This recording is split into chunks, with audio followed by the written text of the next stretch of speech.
This is the discourse entitled The Avenues to Understanding. The different avenues which lead to spiritual understanding can be understood best through an initial distinction between spirit and matter. In order to understand matter, we have material means, and in order to understand the spirit, we have spiritual means. Matter is understood through the mind or the intellect, working upon data given through the different senses, but spirit can be understood only through the spirit itself. This highest form of understanding, in which the spirit enjoys self-knowledge without using any instrument or medium, is very rare and most difficult to attain. The best approach for the understanding of spirit is through the heart and not through the mind. The mind is accustomed to work upon material things, and its driving power for this intellectual understanding of material objects is derived from lusts and cravings. When mind is turned toward spiritual problems, it tackles them along lines to which it is accustomed, and in so doing uses concepts which it has invented for the intellectual understanding of material things. However, this approach to understanding spiritual problems is doomed to fail because all concepts which the intellect evolves for knowledge of material things are inadequate for understanding the spirit. It is like trying to see through the ears or hear through the eyes. If the mind tries to understand the spirit independently of the heart, it is bound to use analogues from the material world, and this inevitably leads to the spirit being looked upon as an object of the mind, which it is not. As contrasted with the method of the mind, which has its foundation in sensations and which proceeds through inference and proofs to conclusions, there is the more direct method of the heart, which intuitively grasps the values that are progressively realized in the life of man as he goes through the diverse experiences of the world, and as his attention is centered on arriving at spiritual understanding. In the life of most persons, the mind and the heart are at loggerheads, and the conflict between the two creates confusion. The heart, which in its own way feels the unity of life, wants to fulfill itself through a life of love, sacrifice, and service. It is keen about giving instead of taking. It derives its driving power from the inmost psychic urge, expressing itself through the immediate intuitions of the inner life. It does not care for the proofs or intellectual corroborations which the mind seeks while dealing with material objects. In its objective handling of the material world, mind is saturated with experiences of multiplicity and separateness, and therefore it feeds the egocentric tendencies which divide man from man and make him selfish and possessive. But the heart, feeling in its inner experiences the glow of love, has glimpses of the unity of the spirit, and therefore seeks expression through self-giving tendencies which unite man with man and make him selfless and generous. Therefore, there is necessarily a conflict between the inner voice and the deliverances of the intellect, which are based upon the apparent and superficial aspects of life. When the mind encroaches upon the province of the heart, it does so by requiring assurance or conviction as a precedent condition that must be fulfilled before there is a release of love. But love is nothing if it is not spontaneous. It cannot be a conclusion of reasoning. It is not a fruit of the spirit of bargain. If you want to be certain about the object of love before giving your love, it is only a form of calculating selfishness. Many persons, for example, want to be convinced of my divinity in order to be able to love me. That is to say, they want me to give them objective proofs of my spiritual status by performing miracles. Conviction of this type is often a hindrance rather than a help in releasing the highest form of love, which is utterly indifferent to what it might receive from the object of love. When the mind seeks conviction or corroboration through objective proofs and miracles as an aid to spiritual understanding, it is encroaching upon the sphere which properly belongs to the heart. Conviction and corroboration become important when a person desires guarantees for securing certain definite and tangible results in the objective world. Even if we suppose that a person is intellectually convinced of the existence of God by means of miracles or some such objective data, this will not necessarily release his heart.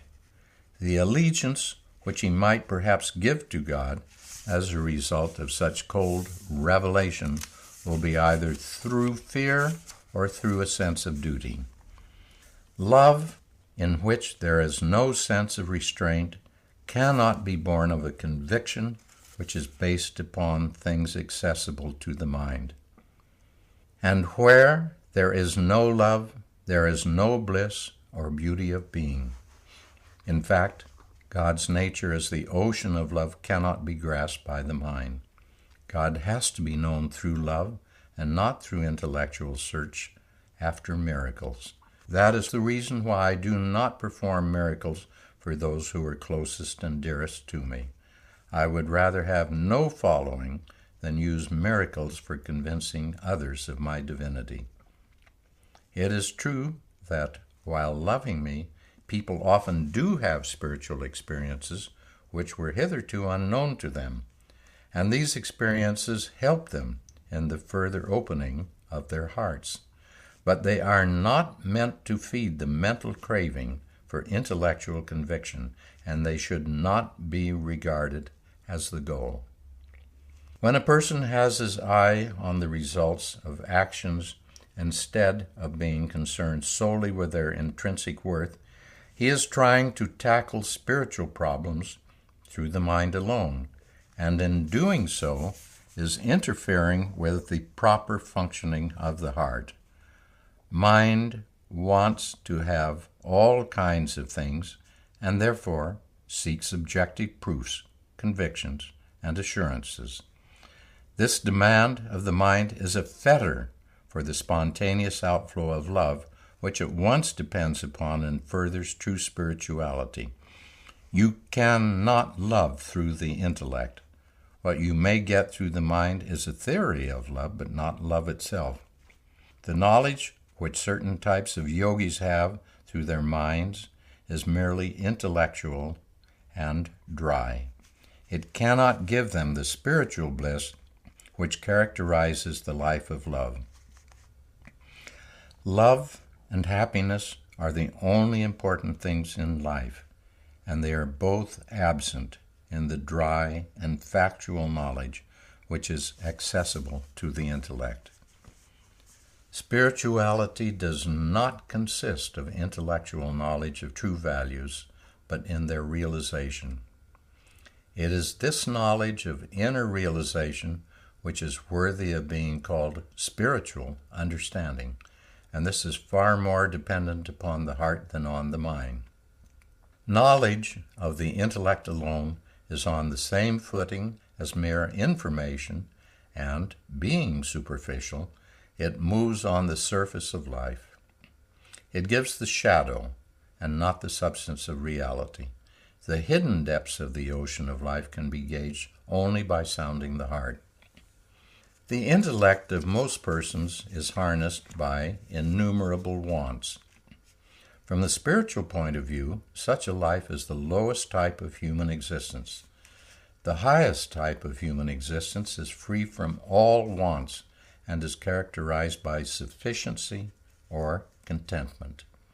Everyone is seeking happiness, but few have it, for lasting happiness dawns only when there is complete freedom from wants.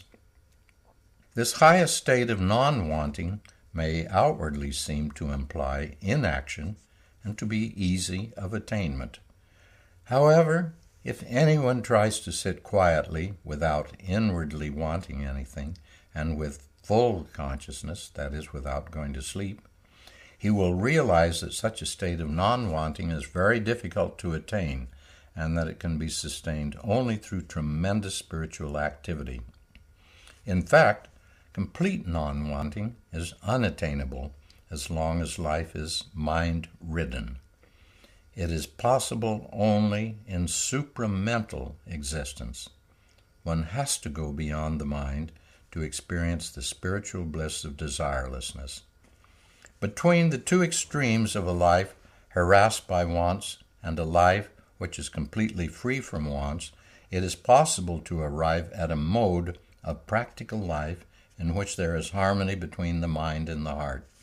When there is such harmony, the mind does not dictate the ends of life, but only helps to realize those ends which are given by the heart.